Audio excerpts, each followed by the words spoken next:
一杯簡簡單單嘅凍檸茶，叫出幾廿個唔同花款，少甜少冰，少甜少冰，走甜走冰。喂，你凍檸茶走冰，你不如叫熱㗎啦嚇，可以㗎。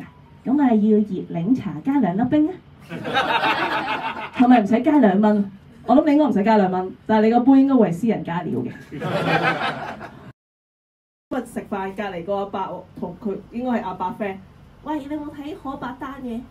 冇睇啊！我講俾你聽啊，點解冇睇啊？東張西望喎，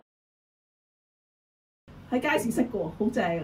跟住咧就話煲湯俾佢飲，咁佢有400幾萬，做咗又有400幾萬。佢個女咧將佢啲錢轉走咗，咁而家咧賺翻幾千蚊。咁我哋就考驗佢係咪真愛啦，嘥晒香港人啲時間，但係大家咧好開心咯。喺茶餐廳啦，隔離有個4、5歲嘅女仔，咁佢係咁喺度嗌食雞翼，食雞翼。咁然後佢媽媽就話：嗱，我哋呢一台人咧規定咗係要食菜先可以食雞翼嘅。然後個妹妹望住我，個媽媽又望住我啦。唔該你啊，唔該你啊。咁我咪放翻低我嚿雞翼咯，夾翻菜先。即係再逼有啲情況真係唔應該搭台㗎。